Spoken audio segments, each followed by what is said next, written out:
थोड़े टाइम पहले तूने बताया था कि मीनवाइल तूने और सारे चीज़ों में तेरा इंटरेस्ट डेवलप हुआ है अलॉन्ग विद या म्यूजिक, जैसे या environment, sustainability, spirituality, human psychology.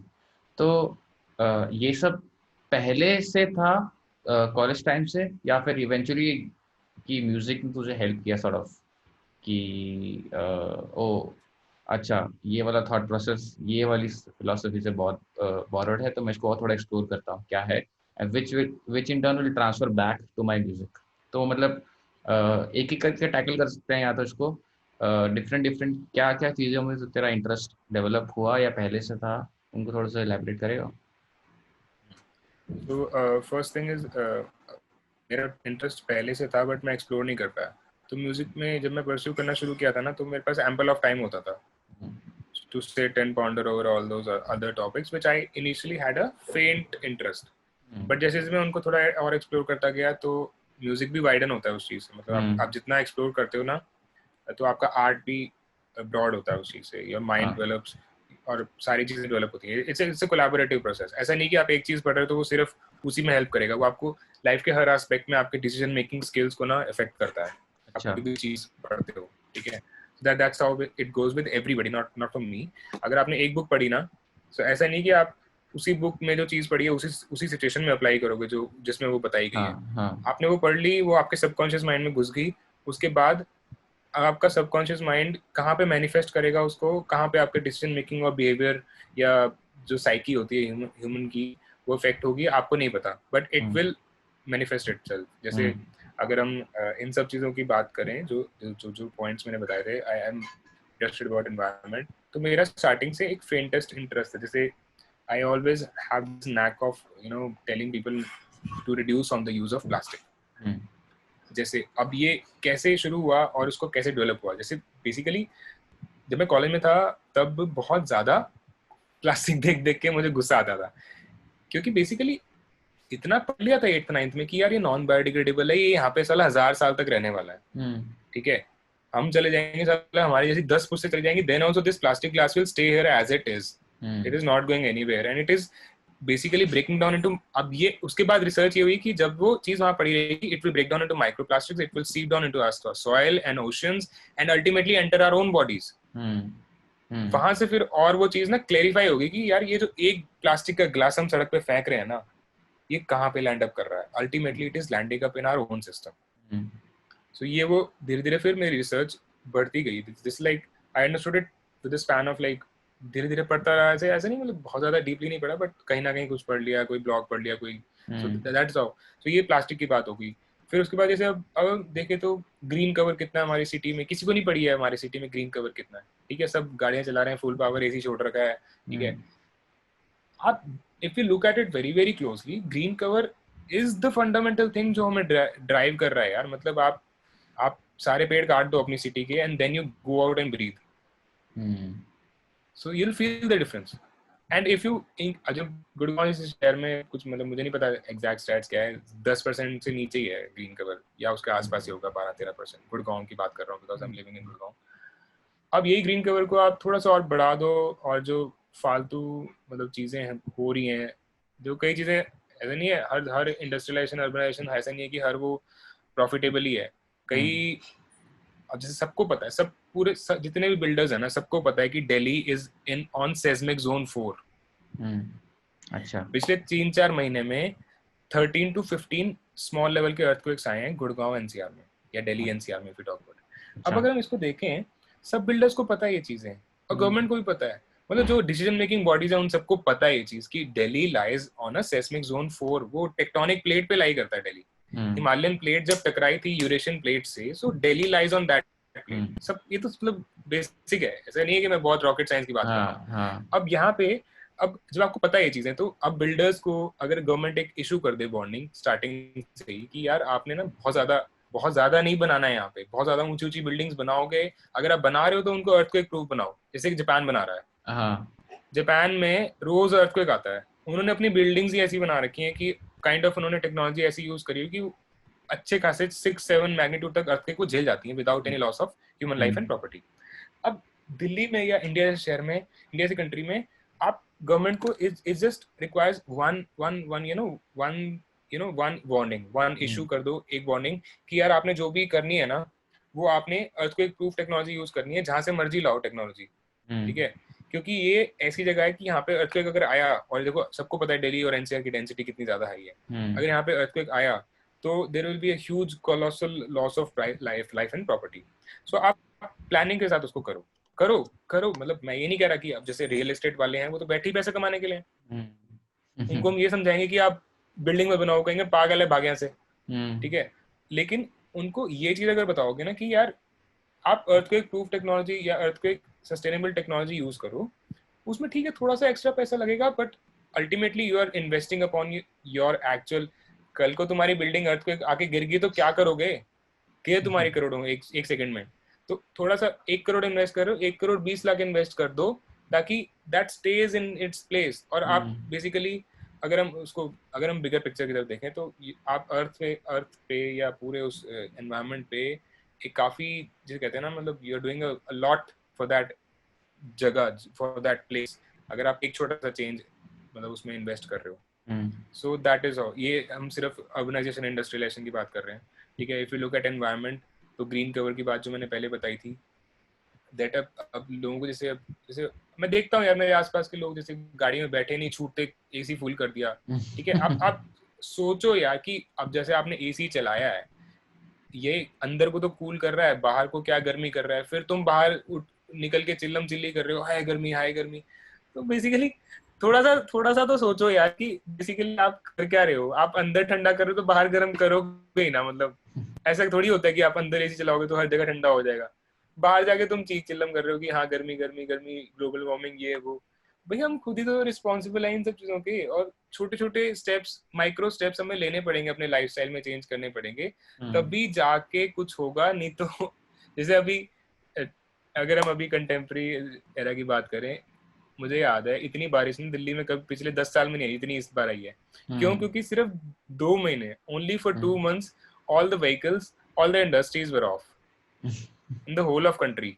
2 महीने, सिर्फ 2 महीने में इतना, जिसे कहते हैं ना, सुधार हुआ एनवायरनमेंट का। क्योंकि जो वो ग्रीन हाउस गैसेस होती है ना, वो बिल्कुल निकली नहीं। मतलब इतना सीन हो गया था कि जो पेट्रोलियम है, जो बेसिकली हमारा प्राइम ड्राइविंग फ्यूल है ट्रांसपोर्टेशन इंडस्ट्री का और ऑटोमोबाइल पूरी इंडस्ट्री का, उसका प्राइस हम सबको पता है कि वो नेगेटिव में चला गया था। इसका मतलब ये है कि लोग खरीद ही नहीं रहे, सब बंद है। और उसका एनवायरनमेंट पे क्या असर पड़ा कि मतलब इतना ज्यादा, इतनी बारिश हुई है इस बार, इतना बढ़िया मानसून आया है दिल्ली एनसीआर में कि हर 2-3 दिन छोड़ के बारिश होती है। और मैं पिछले 25 साल से यहीं रह रहा हूँ, गुड़गांव में, बॉर्न एंड ब्रॉट अप। मैंने इतनी बारिश कभी नहीं देखी, और इतनी बढ़िया बारिश, बढ़िया बरसता है ढंग। तो this is just for 2 months of जैसे 2 महीने दिए हमने अर्थ को रिवाइव बैक करने के लिए कि चलो ठीक है, जस्ट ब्रीथ, वो वाला सीन है। सो जैसे अभी मेरे भाई के साथ में डिस्कस कर रहा था कि यार अगर वॉलंटरली हम लोग 1 महीने में 1 दिन ऐसा कर लें कि सब लोग कोई व्हीकल्स नहीं यूज करेगा and nobody will go out. एक संडे ऐसा रख लेते हैं that nobody will use their own private vehicles, nobody will use मतलब बेसिकली हम जाएंगे नहीं कहीं, हम घर पे ही बैठे रहेंगे।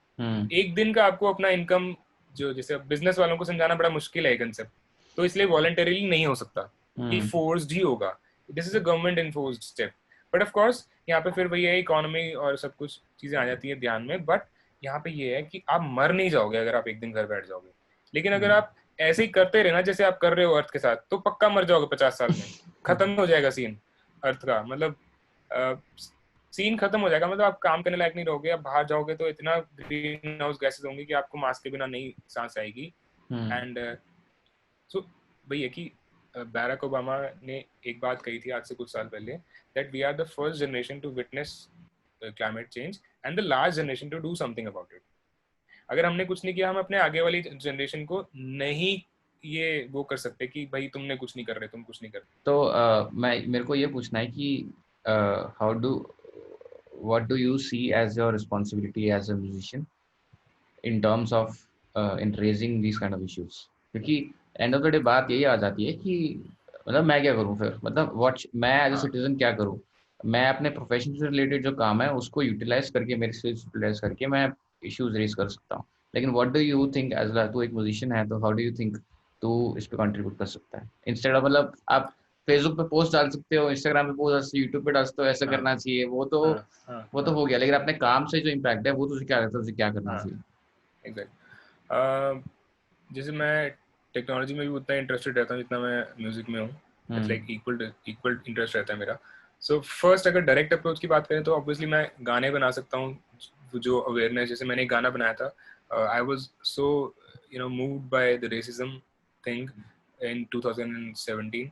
सो मैंने एक सॉन्ग बनाया था क्यों, which is a question to the whole society.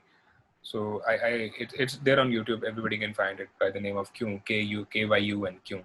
So that song, फिर हमने like उसके बाद I wrote another song about the how people are using water and the wastage of water. उस पे मैंने एक song बनाया था, इंसान कहाँ तू है खड़ा, तू इस मुझे इस हालात में छोड़कर।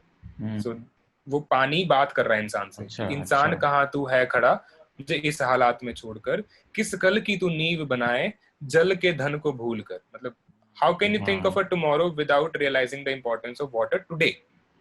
So my friend Sarthak wrote it. He's a very good lyricist. बहुत अच्छा उसने एक गाना लिखा था। So मुझे जब उसने वो गाना लिख के मुझे भेजा कि भाई इसको कंपोज कर, उसी दिन मैं इतना ज्यादा मूव हुआ उस लिरिक्स को पढ़ के कि मैंने वो गाना उसी दिन कंपोज किया। I also perform that song at various places, और जहां जहां परफॉर्म किया है मतलब वहां पे मुझे लगता है कि कुछ ना कुछ तो मूव हुआ है लोगों के अंदर कि हाँ यार सही कह रहा है यार बंदा, पानी नहीं वेस्ट करना चाहिए यार। अगली बार साला कहीं होटल में जाएंगे ना तो नलका खुला छोड़ने से पहले एक बार उनके दिमाग में आएगा जरूर। सो म्यूजिक या किसी भी आर्ट फॉर्म का ना बहुत तगड़ा इम्पैक्ट होता है, प्रोवाइडेड वो एक सही जगह हिट करे आपको। हाँ। So being a contemporary musician, हमारा सबका, आर्टिस्ट का, डांसर्स, म्यूजिशियंस, पेंटर्स, जितने भी आर्टिस्ट हैं, अलग अलग जो पोइट्री जितने भी हैं, सो उन सब का एक थोड़ा सा रिस्पॉन्सिबिलिटी बनती है, मेरी भी रिस्पॉन्सिबिलिटी बनती है कि जो भी आप चीज़ फील करो, जैसे मुझे एनवायरनमेंट के लिए फील हो रहा है, या तो मैं डायरेक्टली अप्रोच करूँ उसको। डायरेक्टली अप्रोच मतलब जैसे मैं उसी टॉपिक को एड्रेस करके अपना एक आर्ट फॉर्म में एक आर्ट पीस बनाऊं, जैसे मैं सॉन्ग बना सकता हूँ तो मैं सॉन्ग बनाऊं। ये तो होगी डायरेक्ट अप्रोच। इनडायरेक्ट अप्रोच ये होगी कि मैं कोलैबोरेट कर रहा हूँ different different artist, different different art forms के साथ, और फिर उसको, जैसे फॉर एग्जांपल मैं एक न्यूज एंकर के साथ भी कोलैबोरेट कर सकता हूँ यार। मैं I can go and I just, जैसे अभी हम कर रहे हैं, this is also kind of bringing a slightest change in the universe. Slightest मतलब माइक्रो, बहुत ही नैनो लेवल पे चेंज हो रहा है, बट हो रहा है, ठीक है। सो अब वो चेंज का लेवल डिपेंड करता है। अगर आप obviously head on direct approach, अगर मैं कल जाके एक बहुत तगड़ा गाना रिलीज करता हूँ, ऑफ कोर्स वो ज्यादा इम्पैक्ट करेगा। Indirect approaches obviously less time और मनी कंज्यूमिंग होंगी, बट उसका इम्पैक्ट भी फिर कम ही होगा।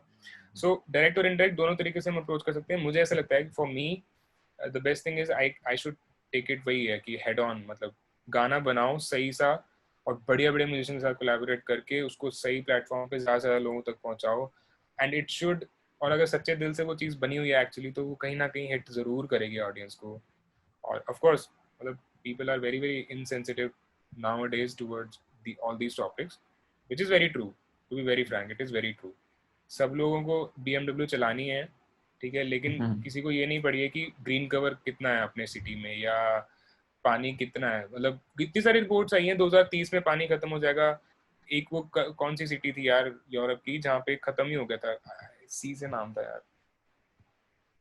नहीं, मैं डाल दूंगा इसमें। हाँ, देयर वाज अ सिटी जहाँ पे एक्चुअली पानी खत्म हो गया था टैप्स में, फिर टैंकर्स आए थे उस सिटी में। It's a very, I don't, I'm just missing out the name, so just I'll Google it out and I'll let you know. This happened last year, I think 2019। और ये भी बताया था कि 2020 में fresh water consumption, like India में major cities will run out of fresh water, like taps में पानी नहीं आएगा, अलग तरीके से पानी लेना पड़ेगा। लोगों को कुछ नहीं पड़ी भाई, गाड़ियां धो रहे हैं होस पाइप से, ठीक है, पोचे लग रहे हैं, सफाइयां हो रही हैं, गलियां साफ कर रही हैं, सब मतलब एक मेजर लेवल पे, जिसे कहते हैं ना कि देखो इन सब लोगों को एजुकेट करने के लिए गवर्नमेंट काम आती है। मैं जो काम कर सकता हूँ, जैसे मैं स्पॉटिफाई पे गाना डालूंगा, यूट्यूब पे गाना डालूंगा, कौन से लोग सुनेंगे? मेरे जैसे लोग ही सुनेंगे ना यूट्यूब स्पॉटिफाई पे या एप्पल म्यूजिक पे। लेकिन जो एक बेसिक जनता है हमारी, जो रूरल पॉपुलेशन है, उनको करने के लिए I have to go and step out of my home. Guitar लेके जाऊंगा नहीं जब तक मैं राजस्थान के किसी गाँव में, तब तक उनको नहीं समझ आएगी। या अगर कोई गवर्नमेंट स्कीम आती है जो उनको बोले कि नहीं आपने पानी वेस्ट करना है, then it will make a difference. मैं सिर्फ एक पर्टिकुलर ऑडियंस को कैटर कर सकता हूँ. बीइंग एन इंडिपेंडेंट म्यूजिशियन ज़्यादा से ज़्यादा 10,000 20,000 50,000, that's it. But yes, if you look at it, it is an impact. It is an impact. Let's not trivialize the level of that impact. It is an impact, however small it is. Correct. तो क्योंकि बहुत सारे issues हो रहे हैं पूरे world में और पीपल आर आल्सो इनसेंसिटिव. ऐसा होता है कि sometimes it becomes hard to keep a peace of mind कि आप अपना दिमाग थोड़ा शांत रहे. पीस ऑफ माइंड चाहिए रहता है बंदे को. और मुझे ऐसा लगता है कि जो आर्टिस्ट है उनको थोड़ा और भी ज़्यादा इफेक्ट करती है. थोड़े सेंसिटिव होते हैं, उनको ज़्यादा चीज़ें इफेक्ट करती हैं. तो it becomes harder for them to have a peaceful mind क्योंकि उनके पास आइडियाज आते ही रहते हैं और ऊपर से एक्सटर्नल इवेंट्स पे आ रहे हैं. तो मेरा क्वेश्चन ये है फाइनली कि how do you keep yourself peaceful? So it is also a segue to one of the topics that you said कि उसमें भी मेरा इंटरेस्ट इन द सेंस कि थोड़ी सी फेमिलियरिटी जैसा भी है स्पिरिचुअलिटी जो तू बता रहा था. सो तो डायरेक्ट क्वेश्चन ये है कि how do you keep yourself peaceful? कैसे आराम काम कंपोज कैसे रखता है अपने आप को? So अगर मैं अपनी बात करूँ, बेसिकली जैसे कई बार ऐसा होता है कि जब मैं कुछ क्रिएट करने बैठता हूँ, सो ऑब्वियसली एक सेट ऑफ माइंड, एक मूड चाहिए होता है. जैसे अभी हम ये कॉल के लिए भी आई हैड अ सर्टेन, सबका अपना अपना मूड सेट करने का तरीका होता है ना. मेरा अलग तरीका है. So if you talk about my self, तो जैसे I had this issue of focus and clarity 2 years back. So search करता रहा, देन फाइनली भैया यूट्यूब ही है एक सहारा हमारे सारे मतलब यंगस्टर्स का. तो हम यूट्यूब पे सर्च करते रहते हैं. Then I bumped upon some videos of Sadhguru, and then I started the yogic practices जो उन्होंने जो वो सिखाते हैं. ठीक है. So मतलब मेरे लिए वो चीज़ वर्क कर रही है. So मेरे लिए yoga end of course music, तो दोनों चीज़ें kind of same he effect करती है बॉडी पे. कि एक काम डाउन और एक जिसे कहते हैं ना कि क्लियर आउट होता है दिमाग. मतलब योगिक प्रैक्टिस के बाद और म्यूजिक प्रैक्टिस के बाद मेरा दिमाग ना एकदम क्लियर होता है. मतलब जितना क्लटर होता है ना दिमाग का, जो भी चीजें परेशान कर रही हैं वो क्लियर हो जाती हैं और एक मस्ती सी आ जाती है शरीर में. आप एक एनर्जी मोड में आ जाते हो. जैसे अभी मैंने आज सुबह रियाज किया हुआ है, so I am quite sorted out. मेरा दिमाग शांत है, क्लटर सारा साफ है, आई एम मोर फोकस्ड.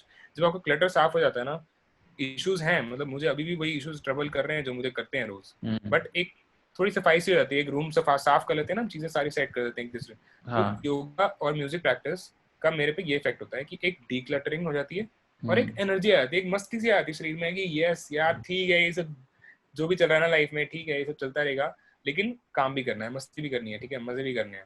सो वो जो एक अप्रोच होती है ना, ये सबके लिए डिफरेंट होती है. किसी को जॉइंट मार के आ रहा है, किसी को योगा करके आ रहा है, किसी को बहुत ज्यादा एक्सरसाइज करके आ रहा है, वर्कआउट करके पूरा शरीर जब तक पसीने से तर नहीं हो जाता ना, उनको उसमें किक आ रही है. सो सबका अलग अलग है. एक्सरसाइज मैं भी करता हूँ, लाइट एक्सरसाइज, योगा मैं भी करता हूँ. और काइंड ऑफ मेरी म्यूजिक प्रैक्टिस जब तक नहीं होती ना, तब तक मेरे को चैन नहीं पड़ता. इट्स लाइक अ ड्रग, मैं बता रहा हूँ.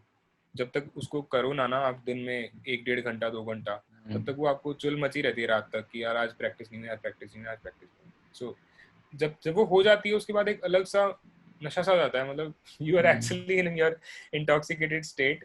और अब मतलब वो जो एक इंटॉक्सिकेटेड स्टेट होता है, और उसको ना काफी उसके बारे में काफी बात की गई है स्पिरिचुअलिटी कॉन्टेक्स्ट में. अगर मैं बात करूं कि सिंपली बिकॉज जैसे अगर हम देखें कि देखो, प्लेजर डिराइव करना या एक जॉयफुल एक्सटेटिक स्टेट में जाना है या मस्ती वाले स्टेट में आने के लिए आप कोई भी चीज अप्लाई करो, कोई प्रॉब्लम नहीं है. ठीक है, till the time it's a little longevity अच्छी है उस चीज की. ठीक है, अब हमें ऑब्वियसली पता है कि नशे करने के कुछ साइड इफेक्ट्स होते हैं, सबको पता है, मतलब मेरे को बताने की जरूरत नहीं है. ठीक है, मेमोरी लॉस, फलाना ढिमकाना, ये सब चीजें होती हैं. वो भी वही उसी स्टेट पे पहुंचा रहा है जहाँ पे आपको योगिक प्रैक्टिसेस या म्यूजिक पहुंचाएगा. ठीक है, एंड मैं ऐसे कोई अनाप शनाप बात नहीं कर रहा. दिस इज लाइक वो है कि जैसे क्या कहते हैं ना, ट्राइड एंड टेस्टेड मेथड्स हैं सारे. तो अब आपके ऊपर डिपेंड करता है कि आप कौन सी अप्रोच, मुझे जो अप्रोच अच्छी लग रही है वो मैं फॉलो कर रहा हूँ. ठीक है, योगिक अप्रोच मुझे अच्छी लग रही है, मैं कर रहा हूँ. ठीक है, या माइंडफुलनेस मेडिटेशन या जो भी ये सारी टेक्निक्स हैं आपको अच्छी लग रही हैं आप करो, बट मेरे लिए वो चीज़ वर्क कर रही है इसलिए मैं कर रहा हूँ. ऑफ कोर्स पीसफुल रहना सबके लिए ज़रूरी है, और जब तक आप उस स्टेट में नहीं आते ना आपको पता नहीं चलता कि व्हाट यू आर लैकिंग. जैसे जब मैं रियाज नहीं कर, जब मैं अपना रियाज करते हैं प्रैक्टिस को म्यूजिक में, तो जब तक मैं अपना रियाज नहीं करता हूँ तब तक मुझे उस स्टेट के बारे में नहीं पता होता है जो मैं रियाज के बाद जिस स्टेट में होता हूँ ना. मतलब once I enter that state, then I realize the power of that state. तो ह्यूमन लाइफ में या ह्यूमन कॉन्शियसनेस में ये एक बहुत बड़ी चीज़ है. जैसे हम उस चीज़ के बारे में भी थोड़ा सा डिस्कस कर लेंगे, ह्यूमन साइकी के बारे में यहाँ यहीं पे डिस्कस कर लेंगे. देखो ह्यूमन कॉन्शियसनेस में वही चीज़ है कि human life is driven by experiences. जब तक हमें किसी चीज़ का एक्सपीरियंस नहीं होता है we can not understand it theoretically. आपको मैंने बोला कि यार ये झूले पे बैठ बहुत मजा आएगा, आप नीचे बैठे बैठे उसको इमेजिन नहीं कर सकते. You have to go and sit on that swing and जब when it goes round and round आपको लगा कि हाँ यार मजा आया. अब वो एक्सपीरियंस किसी के लिए मजा वाला, किसी को उल्टी भी आ सकती है, किसी की तबीयत खराब भी हो सकती है, ठीक है ना, stuff like that. So of course ये बहुत सब्जेक्टिव है. मुझे योगा में मजा आ रहा है इसका मतलब ये नहीं है कि सबको योगा में मजा आएगा. किसी को जिम जाके मजा आएगा, किसी को क्लब जाके मजा आएगा, किसी को कुछ भी शराब पी के मजा आएगा. ठीक है, सबके मजे लेने के तरीके अपने हैं. So you have to find your own way. You have to find your own way. मेरी अप्रोच योगिक अप्रोच इसलिए बनी बिकॉज आई वांटेड समथिंग जो थोड़ा सा जैसे कहते हैं ना, मतलब मेरी स्टार्टिंग से एक ये अप्रोच रही है लाइफ को लेके कि जो सब लोग कर रहे होते हैं ना मेरे को वो चीज़ पसंद ही नहीं आती.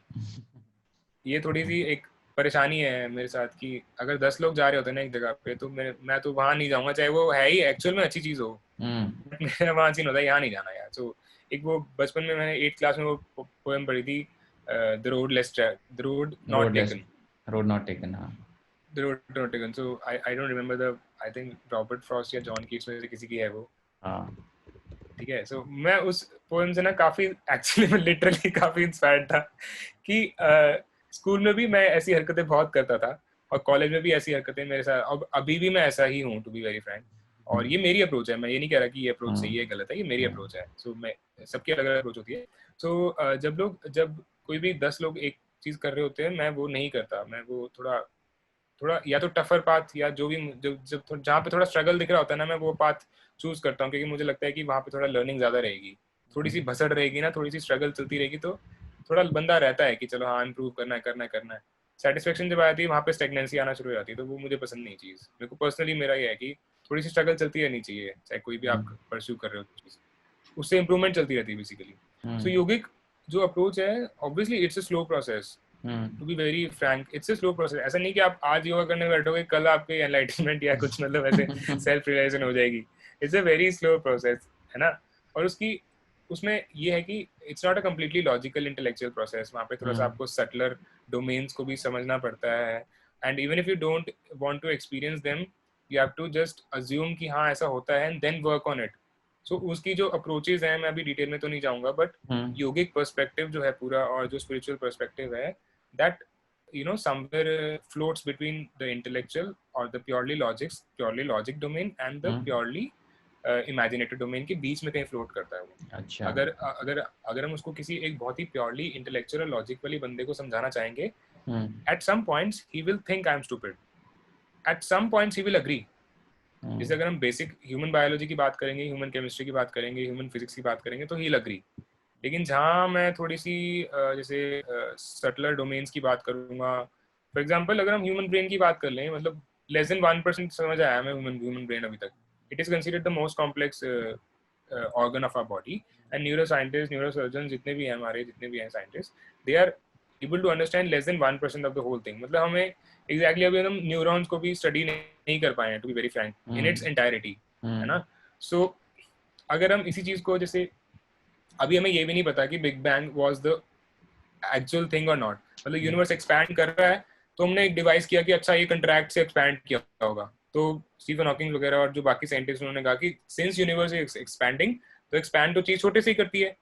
तो उन्होंने उसको जब रिवर्स किया, टाइम रिवर्स किया कि हाँ यार एक्सपैंड कर रहा है तो मतलब वो एक पॉइंट से एक्सपैंड करना शुरू किया होगा, है ना. फिर उसके बाद जैसे माइक्रोवेव रेडिएशंस मिली उनको, जिससे उनको पता चला कि अच्छा ये रेडिएशन बहुत टाइम से, इतने टाइम से यूनिवर्स में फैली हुई हैं. ठीक है. फिर डार्क मैटर भी चल रहा है, फिर ब्लैक होल्स भी मिल गए उनको, फिर उनको मिल गए अच्छा हर गैलेक्सी के सेंटर में ब्लैक होल होता है. ठीक है. सो ये एक बहुत ही जिसे कहते हैं ना स्लो इन्वेंशंस एंड डिस्कवरीज हो रही हैं अगर हम ह्यूमन टाइम फ्रेम पे देखें तो, है ना. विद स्पिरिचुअलिटी, अब अगर हम एक ब्रिज बना के देखें तो अगर हम यहाँ पे मैं ब्रिज बनाना चाह रहा हूँ कि जो अभी तक साइंस एंड टेक्नोलॉजी में जो यूनिवर्स और ह्यूमन बॉडी को लेकर जितनी भी वो हुई है ना discoveries, advancements, they are absolutely in line with all those things which are, you know, assumed and postulated by the yogic theory. बहुत ज्यादा पैरेलल्स हैं उसमें. अब वो पैरेलल्स अगर आप देखोगे मतलब क्रिएट किए जा सकते हैं पैरेलल्स, डायरेक्ट पैरेलल्स, ऐसा नहीं कि बिल्कुल यही चीज लिखी हुई है. वहाँ पे थोड़ी सी पोएटिक तरीके से लिखी होती है, वहाँ पे थोड़े से थोड़े सटलर तरीके से लिखी होती है. That is why I'm saying it floats between the logic and the imaginative domain. Fiction और नॉन फिक्शन के बीच में फ्लोट करता है योगिक एंड स्पिरिचुअलिटी. इसीलिए वो क्योंकि हमारी जो एजुकेशन सिस्टम है ना अभी right now, it's very very intellectual oriented. पूरे वर्ल्ड का मतलब इंटेलेक्ट पे काफी काम किया गया है और इमोशनल इंटेलिजेंस पे कम काम किया गया. तो हमें सबको ही पता है मतलब एनीथिंग हैपेंस जो हमें इमोशनल लेवल पे स्टार्ट करता है, वहाँ पे we break down basically as people. So it takes a certain amount of time. So वहाँ पे हमारी ये केमिस्ट्री काम आती है, जो हमारी टेक्नोलॉजी है इनर साइंसेस की, वहाँ पे काम आती है. और अगर मैं वहाँ पे we can think of creating a bridge. मतलब हमें पता है कि ये एक टेक्नोलॉजी है जिसे हमें लगता है ना कि ऐसा, जैसे हमें लगता है कि यार अगर मैं भी आश्रम जाके बैठ जाऊंगा तो मैं भी बहुत पीसफुल फील करूंगा, है ना. ऐसा लगता है हमें. लेकिन अगर आप देखो कि लॉकडाउन में लोगों से खाली नहीं बैठा जा रहा था. This is a fact. मैं ऐसा नहीं कि बहुत एग्जैजरेट कर रहा हूँ. मेरे खुद सारे फ्रेंड्स जो योगिक प्रैक्टिसेस में नहीं है, मैं ये नहीं कह रहा कि yoga is the ultimate thing, पहले बता रहा हूँ, मैं ये नहीं कह रहा कि योगा करो सब लोग बैठ के, मैं ये नहीं कह रहा. मैं सिर्फ ये कह रहा हूँ कि जो जैसे मैंने एज एन आर्टिस्ट अलग चीजों पे काम किया है, उन्होंने एज अ पर्सन अलग चीजों पे काम किया है. That is why they are earning more money than me and I am on some other domain, है ना. मेरा अलग रिसर्च का डोमेन रहा है, उनका अलग रिसर्च का डोमेन रहा है. I am just trying to create a parallel कि अब उन लोगों से खाली नहीं बैठा जा रहा था, मुझे तो कोई दिक्कत नहीं आ रही थी खाली बैठने में. तो वहां पे यही, जब आपने उस चीज पे इन्वेस्ट ही नहीं किया, आंखें बंद करके बैठने पे या खाली बैठने पे इन्वेस्ट ही नहीं किया टाइम, तो ऑब्वियसली आपके लिए डिफिकल्ट हो जाएगा बैठना. जैसे right now I am sitting cross legged.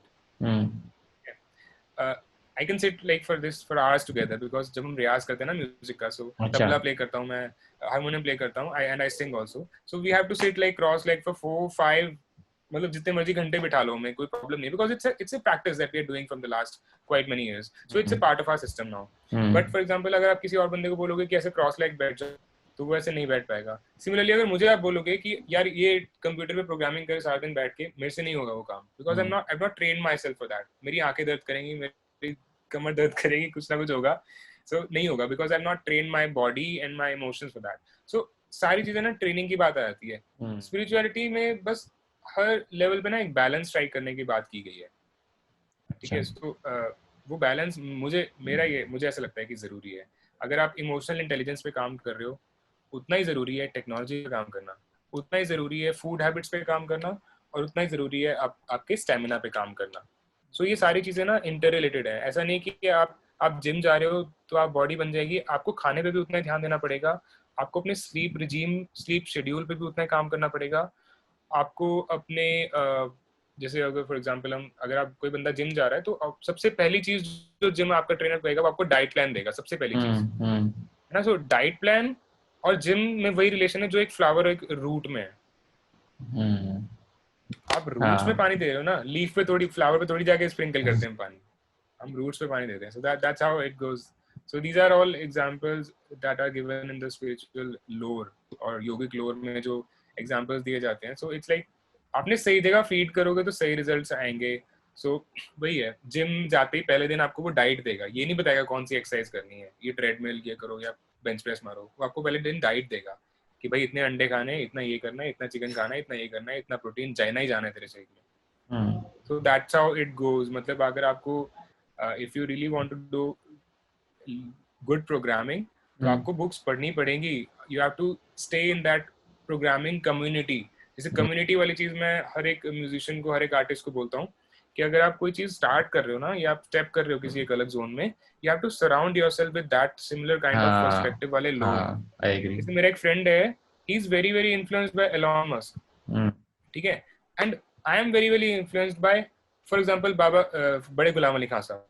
तो क्योंकि वो मेरी मेरी इंडस्ट्री के स्टालवर्ड्स है ना, उसकी इंडस्ट्री का स्टालवर्ड्स एलॉन मस्क है ना, so he is studying about that guy, so he is surrounding उसका इंस्टाग्राम पे फीड, उसका फेसबुक पे फीड, उसका यूट्यूब पे चैनल जो उसने सब्सक्राइब कर रखे हैं, it is like building your community around that topic. जब तक आप उस कम्युनिटी में नहीं रहोगे ना, यू इसे कहते हैं मतलब breathing in and out, day in and day out, जब आप उस चीज से सराउंड नहीं करोगे ना अपने आप को, तब आपको वो चीज महसूस नहीं होगी।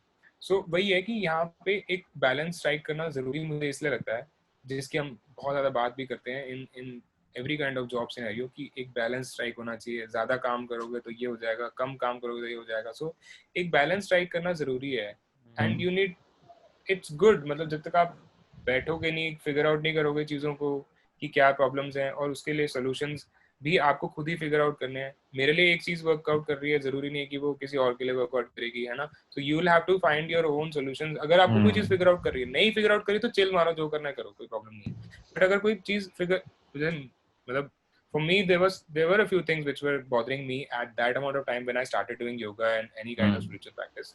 Of course I've come a long way, और उससे एक ह्यूमन साइकोलॉजी भी काफी समझ आई है, ह्यूमन बिहेवियर भी काफी समझ आया है मेरा। पहले तो क्योंकि ये सारी चीजें ना सेल्फ से शुरू होती हैं, because you start by understanding yourself, and the deeper you understand yourself, आपको दिख जाएगा कि यार ये बंदा ऐसे क्यों बिहेव कर रहा है, इजीली दिख जाएगा आपको। बिकॉज क्योंकि क्या होता है ना कि मतलब हमारा जो भी बिहेवियर होता है वो हमारे हैबिट्स, आइडियाज अल्टीमेटली यहाँ से शुरू होता है ना। जैसे मेरी, अगर मैं अपना एग्जांपल दूंगा तो जब मैं when I was in my teens, when I was in like 19 18 18 19 18 साल का था, so तब मैं ये सोचता था कि मेरी जो लाइफ अप्रोच है वो बेस्ट है। और उसके बाद मुझे रियलाइज हुआ कि I was not the only one जो ये सब सोचता था। हर बंदा ये सोचता है कि मैं जिस तरीके से लाइफ जी रहा हूँ वो बेस्ट है। लेकिन ये चीज, ये जो इल्यूजन होता है ना, ये कब ब्रेक होता है, जब आप अपने से ज्यादा सक्सेसफुल लोगों से मिलते हो और उनसे सीखते हो। तब एक हम्बलनेस भी डेवलप होती है बंदे के अंदर, एक कर्टसी भी डेवलप होती है कि हाँ यार, I have a lot to learn, I am not the best person on this planet, sun is not revolving around me. So फिर वहां से आपकी लर्निंग एक्चुअली शुरू होती है कि हाँ यार, इससे ये सीख लो, इससे ये सीख लो, इससे ये सीख लो, या तेरे से ये सीखना है, ये मुझे सिखा दे। सो वहां say that is the point जहां आपकी ना एक्चुअल लर्निंग शुरू होती है। स्कूल कॉलेज में कोई लर्निंग वर्निंग नहीं होती है। The moment you realise in your life कि हाँ यार, मेरे से बेटर लोग हैं इस दुनिया में, वहां से आपकी लर्निंग शुरू होती है लाइफ में। मेरे हिसाब से this is what I feel. I may be wrong, I may be completely wrong, but आपकी एक्चुअल ये वाली, मुझे लगता है कि मेरी लर्निंग शुरू हुई थी when I met my friend Iqbal.